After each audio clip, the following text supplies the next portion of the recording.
Isang maingay na umaga sa pabrika. Habang abala ang lahat sa kani-kanilang gawain, pumasok si Mang Rico. Matanda na at medyo tila lalampalampa.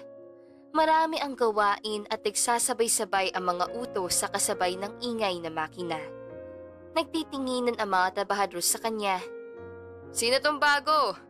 Para malalampasan lang ng hangin mabubuwal na." Sigaw ng isang trabahador na ang ngalan ay Leo. Matagal na ito sa kanyang trabaho at kilala sa pang-aasar talaga ng mga bago. Sa kabilang banda, nakangisi naman si Bertie na may pangangatyaw. "Tingnan mo yung kilos para natututo pa maglakad sa edad na yan. Ano kaya napasok yan dito?" Pilyong ngumiti si Leo at sinabi, "Ayaw ko sa mga ganyan pre. Mabagal. Baka babagal din yung trabaho natin." Pagmamayabang nito na nagkunwari pang matanda sa pag-acting na mabagal kumilos. Dumating si Sandra, ang manager ng pabrika, at pinagmamasta si Mang Rico habang nag-a-adjust sa kanyang trabaho. "Hoy, ikaw! Baguhan ka ba? Ano ba tong ginawa mo? Ang bagal mo? Dapat ito ay tapos na kanina pa." Sigaw nito na nakaturo pa sa mga pending na gawain. "Pasensya na po, ma'am. Sisikapin kong makasabay. Medyo masakit lang po ang mga hita ko." Mahinang sagot ni Mang Rico tsaka itinuloy ang ginagawa sa kabila ng sigaw ng nasa paligid niya. "Wag na wag kang pasaway. Kung hindi ka makakasabay, baka hindi mo magustuhan ang susunod na mangyayari. At baka tuluyan kitang patalsikin kahit bago ka." Sigaw pa nito, muli na nakaagaw pansin sa ibang mga trabahador. Nagpatuloy sa trabaho si Mang Rico, ngunit naroon pa rin ang pangungutya at bulungan mula sa mga trabahador. Lumipas ang ilang araw at tuloy pa rin ang pangungutya kay Mang Rico. Si Berting, lalo pang tumitindi ang pang-aalipusta sa kanya, at si Leo naman ay natututo na ring maging mapangmata. Isang araw, habang sila ay nasa break time, ay lumapit si Berting sa kanya. "Hoy Rico, ano ba? Lintik na ang bagal mo kanina Baka mapalayas tayo dito dahil sa'yo. Parang wala kang alam gawin. Ano ba? Nasaan ba utak mo ha?" Sigaw nito na ikinagulat ni Mang Rico. Nagsitawanan ang mga kasama nito at hindi na napigilan pang sumagot ni Leo na panay din ang tawa. "Kaya nga mag-resign ka na lang kaya. Nasa maling lugar ka, tanda." Huminga na malalim si Mang Rico at pilit na pinapakalma ang sarili. "Gagawin ko po ang aking makakaya." Ito na lamang ang salitang lumabas sa bibig niya. Si Sandra, na nasa malapit at naririnig ang usapan, ay nagsalita. "Rico, kung hanggang bukas ganito pa rin ang takbo mo, baka kailangan na natin kausapin si HR. Hindi pwede may ganito kabaga sa pabrika namin." Hindi umimik si Mang Rico, pero nakikita sa kanyang mga mata ang matinding determinasyon. Kinabukasan, pagpasok pa lang ni Mang Rico sa pabrika, agad siyang tinambakan ng mga trabahong hindi naman niya dapat ginagawa. Si Berting at Leo ang may pakana nito, kasama ang iba pang trabahador na nadadala na rin sa pangungutya kay Mang Rico. Nakangisi si Berting na tila ba ay may masamang balak. "Rico, ikaw nang bahala dito sa mga kahon na to ha? Ihaakot mo lahat sa bodega. Kaya mo yan, di ba?" Si Mang Rico ay tahimik lang na tinignan ang mga kahon na halos doble ng laki at bigat kaysa sa inaasahan sa isang tao na kayang buhati ng katulad sa kanyang edad. "Sige, gagawin ko." Tanging sagot nito. Kitang-kita sa mga mata ni Berting ang pangungutya. Alam niyang mabigat ang mga kahon at sobrang dami para kay Mang Rico, pero ipinipilit pa rin niya. Habang naghahakot, ay napinsin siya ni Leo. "Ang dami niyan pero wag kang mag-alala. Baka naman may himala at matapos mo yan bago mag-lunch." Asar nito at tumawa ng pagkalakas-lakas. Nagsimulang buhati ni Mang Rico ang mga kahon isa-isa. Bagamat halata ang hirap niya sa bawat galaw, hindi siya tumigil. Ang mga trabahador naman ay tumatawa habang pinapanood siyang magpakapagod. Lumapit si Sandra at nakita si Mang Rico habang nagpapakahirap sa paghahakot. Rico! Ano na naman yan? Bakit ikaw ang gumagawa ng trabaho ng mga laborer? Hindi yan trabaho mo. Nagpapabida ka ba ha? Si Berting ay sumingit agad bago makasagot si Mang Rico. Ma'am, siya na ang nagkusang gawin. Ayaw niya maging pabigat sa grupo, kaya yan, ginagawa niya na. Napakunot ang noo ni Sandra pero tila hindi na siya nagtaka sa mga sinabi ni Berting. Kinalaunan, umalis na rin siya at minabayaan si Mang Rico. Dumating ang tanghali at ang mga trabahador ay nagsipahinga na. Nakaupo si Mang Rico sa isang sulok, kumakain ng kanin at ulam mula sa baong tanghali. Halatang pagod siya, ngunit wala siyang sinasabi. Samantalang sina Berting, Leo at iba pang mga trabahador ay patuloy na nag-uusap-usap at nagtatawanan. Nagsalita si Berting ng pagkalakas-lakas. Alam mo, Leo, kung ako kay Rico, baka umuwi na lang ako. Napakapagod ang trabaho lalo na sa edad niyang ganyan. Si Leo ay ngumiti na tila sang-ayon rito. Tama ka dyan, pero mukhang matibay pa rin si Rico Kahit na malapagong, tuloy pa rin ang laban. Nagsitawanan ang grupo at si Mang Rico ay walang nagawa kundi ngumiti ng pilit. Pero sa kabila ng lahat, tila may iniisip siyang mas malalim habang tahimik na kumakain. Pagdating ng hapon, inutusan si Mang Rico na linisin ang warehouse. Isang gawain na sobrang hirap at madumi. Ang mga nag-utos? Walang iba kundi sina Berting at Leo na sinadyang pabayaan siyang maglinis na mag-isa. Rico, kailangan linisin mo lahat ang sulok ng warehouse. Siguraduhin mong wala matitira, kahit isang dumi. Utos si Berting na para bang siya ang may-ari o bossing na lahat. Hindi na nagawa pang tumanggi ni Rico kahit hindi yan ang trabaho niya dahil baka magkaroon pa ng gulo rito. Oo nga, dapat kumikintab ha kasi baka mapansin ni boss yan. Ayaw natin na madumi. Dagdag pa ng isang trabahador. Walang reklamo si Mang Rico at tahimik lang na sinimulan ang paglilinis. Ang iba pa mga trabahador ay nagkukunwaring abala sa kanilang trabaho habang patuloy na pinapanood si Mang Rico. Habang abala si Mang Rico sa pagwawalis ng sahig, patuloy naman ang mga pang-aasar ng mga trabahador. Si Berting at Leo ay hindi tumigil sa pagbibigay ng mga bagong utos. Tila ba sinasadya, talagang pahirapan siya. Nagsalita si Berting. Rico, bakit parang ang bagal ng kilos mo? Siguro naman hindi ka na ganito kabagal ng kabataan mo, no? Nagtawanan ng iba pang mga trabahador. Sumasabay sa pangungutya.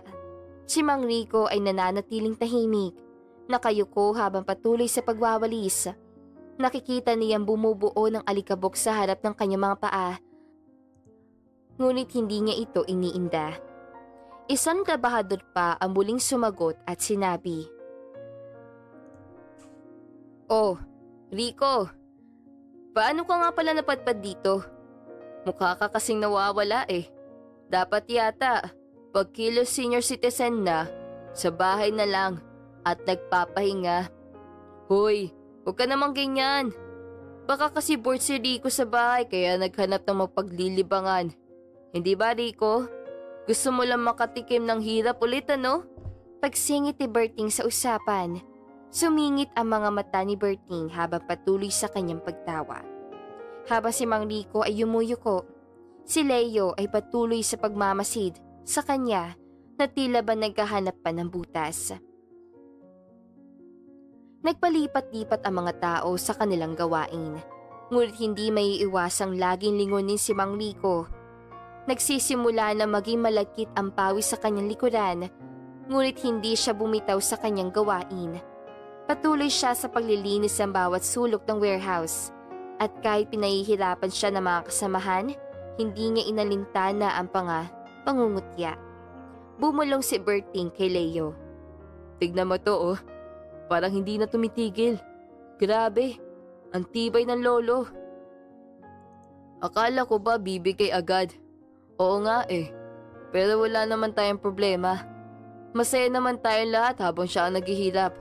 Tignan natin hanggang kailan siya tatagal. Sagot nito. Nagpatuloy ang araw na tila walang katapusan para kay Mang Rico, habang ang mga trabahador ay patuloy sa pangaasar. Hindi nila alam na ang kanilang pinagtatawanan ay may hawak ng kanilang mga kapalaran. At ang kanilang pangapangungutya ay tila isang larong hindi nila naiintindihan. Ngunit para kay Mang Rico, bawat hampas ng walis at bawat patak ng pawis ay hindi para sa kanila. Ito ay para sa sarili niyang pagsubok.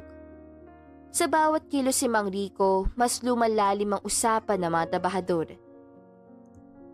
Si Leo ay nagsalita kay Berting. Bukas, ipapahakot ko lahat ng mga sako kay Rico. Tignan natin kung hanggang saan kaya niyang buhatin yan. Ano, Berting? Ngumiti si Berting na di na nagdadalawang isip. Siyempre. Sige, tignan natin kung makakapag-complain siya. Tsaka, alam mo naman ang patakaran, di ba? Mahina, talo. Nagtawanan ulit ang mga trabahador habang patuloy sa kanila mga gawain. Si Mang Rico, nananatiling nakatuon sa kanyang trabaho.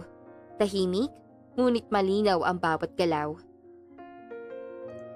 Dumating ang araw na hindi inaasahan. Inihanda ng lahat ang kanilang mga sarili dahil dadalaw umano ang big boss ng pabrika. Balita ng mga trabahador, ito raw ay isang misteryosong negosyante na bihira magpakita. May kaba man si Sandra ay nakangiti pa rin siya sa lahat ng empleyado. Lahat, ayusin niyo ang trabaho niyo ha? Darating na ang may-ari ng pabrika natin. Huwag kayong tatanga-tanga. Si Berting at Leo ay nag-aayos ng kanilang mga gamit. Nagmamadaling ipakitang abala sila sa trabaho. Si Mang Rico naman, tahimik lang sa isang tabi at patuloy na nagtatrabaho tulad ng dati. Tanda, huwag kang lalampa-lampa ha. Dadating si boss. Ngayon lang magpapakita yon. Sigaw ni Berting na kinatangulang ni Mang Rico. Biglang bumukas ang pintuan at dumating ang isang grupo ng mga tauhan kasama ang isang kilalang mukha sa negosyo. Tumigil ang lahat sa ginagawa nila nang makita si Mang Rico na papalapit sa grupo. Sa gulat ni Sandra ay sumigaw siya. Rico! Ano ginagawa mo dyan? Bumalik ka sa trabaho mo! Hindi ka ba nahiya sa mga bisita? Sigaw nito. Hindi napigilan ni Berting na sumingit sa usapan. Pre, mapapalayas ka talaga ngayon. Kahit kailan, wala kang pinipiling lugar eh. Babati lamang ako. Sagot na maikli ni Mang Rico na ikinatawa ni Leo. Pinagsasabi mong babati. Umalis ka riyan. Nakakahiya ka naman eh. Sigaw nito na nagpipigil pa din ng tawa. Pinagbasta ni Mang Rico ang mga trabahador na tila ba lahat ay natatawa na. Ngunit bago pa makapagsalita si Sandra ulit, ang isa sa mga tauhan ng grupo ay sumaludo kay Mang Rico na ikinagulat ng lahat. Sir Rico, nandito na po ang mga dokumento para sa susunod na transaksyon ng pabrika. Kailangan na po ba natin pag-usapan? Tanong ng isa. Nagulat ang lahat. Bumulo si Leo kay Berting. Ano daw? Sir Rico? Sa puntong iyon, natahimik ang lahat. Si Sandra ay nakatunganga. Hindi makapaniwala sa naririnig. Si Mang Rico, na kanilang kinukutya at minamaliit, ay siyang may-ari ng pabrika. Ngumiti si Mang Rico at sinabi, Opo, ako nga ang nagmamay-ari ng pabrika. Nagpanggap lang ako empleyado para makita ko kung paano niyo ako tratuhin. Ngayon, alam ko na. Tahimik na sumilay ang kaba sa mga mata ni na Berting, Leo at lalo na kay Sandra. Si Sandra ay nanginginig sa kaba. Sir, pasensya na po. Hindi ko alam. Hindi ito pinansin at sinabi. Huwag kayong mag-alala. Hindi ako magpaparusa. Pero isang bagay ang gusto kong malaman nyo. Hindi sukatan ang posisyon o anyo ng isang tao para husgahan. Ang mahalaga, pantay ang respeto at malasakit sa isa't isa. Si Berting at Leo ay walang magawa kundi yumuko sa hiya. Si Sandra ay tahimik na napaiyak. Alam niyang mali ang kanyang naging asal.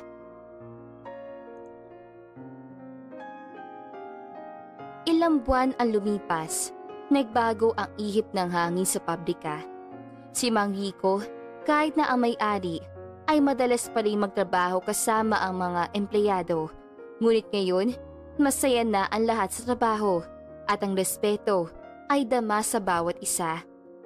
Kausap ni Rico ang mga trabahador at nakangiting sinabi, Tandaan nyo, hindi sa taas o baba ng posisyon sinusukat ang tao, kundi sa kung paano tayo nagmamalasakit sa iba.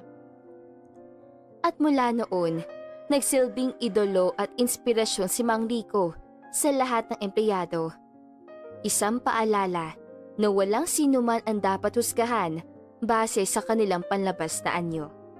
At dito na nga po nagtatapos ang magandang istoryang ito. Maraming salamat mga kakwentuhan! Huwag niyong kalimutan mag-like at subscribe at pindutin na rin ang notification bell para lagi kayong updated sa ating kwentuhan. Hanggang sa muli, paalam!